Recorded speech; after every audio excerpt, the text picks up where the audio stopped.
What made you want to run as North Carolina Lieutenant Governor? Well, I decided I needed to run for the simple reason that we've been broken up. I grew up in North Carolina. I grew up in Winston-Salem. It's been my home. I've been proud of it. Sometimes I've been more proud of it than others, and right now I'm less proud than I want to be, and I want my state to be better.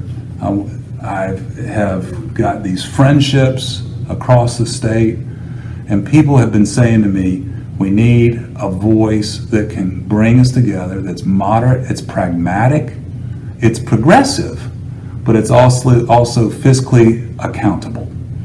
And so I felt the call, and I felt the urgency. And the truth of the matter is that there's no time like the present. You can't put off till tomorrow what you need to start doing today. This question is twofold. What do you feel are the priority issues facing North Carolina at this time? And should you be elected as North Carolina's Lieutenant Governor, what are your plans or strategy to execute on a resolution? I'm seeing three really significant issues that we need to be talking about and working on. Healthcare, public school education, and in the environment.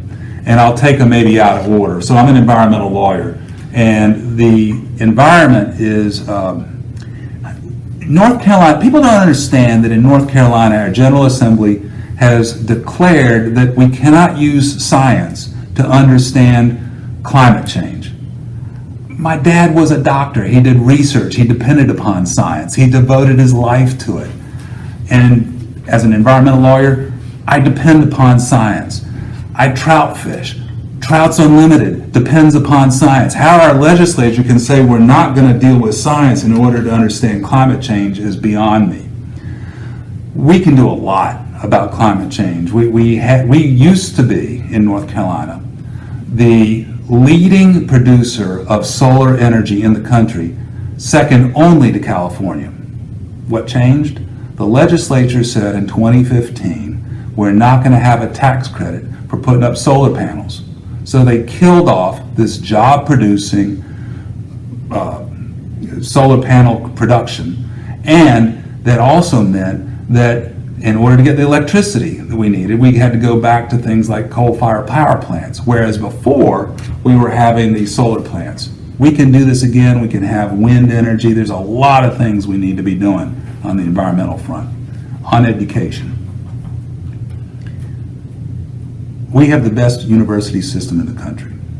We have the best community college system in the country. We know how to do education, but we're not doing it in the public school system. It is in part about improving and and treating our teachers like professionals, but it's more to it than that. Right now, our teachers have 30 or more kids in a class, and they're teaching English, they're teaching science, math, history. You can't teach. You can't manage a classroom well. You can't meet the needs of the individual student if you got all these kids and there's only one of you. 1 out of 4 kids is coming to school either hungry, they've got trauma in the home, or they're homeless. We have got to have in every school a school psychologist, a social worker, and a nurse. Why? That's where the need is. A kid cannot learn well when they're dealing with hunger, homelessness, or trauma in the home. With regard to health care, I'm 60 years old. My parents, my father has Alzheimer's, my mother is 87. I'm not alone. I have met too many families who are caring for an aging loved one in the home without help. And I've met too many, mostly women, mothers, daughters, wives, who are spending their entire life savings taking care of this aging loved one, and they got nothing left for themselves. That cannot continue. It's an enormous problem. I don't claim to have an answer to that, but I do know this. No one's talking about it, and it is an enormous problem. Another big healthcare issue that we haven't been talking about is we have a lot of teen depression In fact, teen suicide, second largest cause of death in North Carolina after auto accidents. I was talking to a lady the other day over in Union County. She admitted her child to the emergency room for suicide watch. 48 days later, he was still there. Why? There was no room at the treatment center. We can do better, and we've got to. This is a real crisis for us. But again, you don't hear the politicians talking about it. I know this. You don't solve a problem if you don't talk about it. You got to talk about the elephant in the room. How do you eat an elephant? One bite at a time. That's the way we're going to solve our problems, working one bite at a time. Some politicians make the mistake of choosing their constituents and limiting their message and focus to a selected group or region. Who would you describe as being your constituent base as the Lieutenant Governor? I'd say the whole state of North Carolina.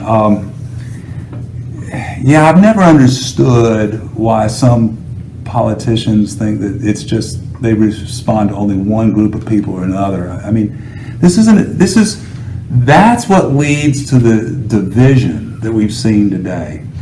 You don't solve problems in a neighborhood by not talking to your neighbor. Neighborhood problems need neighborhood solutions, and they need all the neighbors coming together. The state is a big neighborhood, and I do not understand this slicing and dicing of our state into different groups. We need to come together, not be divided. Any final thoughts or message for the citizens of North Carolina? Yeah, I do. This election is about us. It's about you. It's about me. It's not about the candidate. It's about the voters. And here is the thing. The voters have to get out.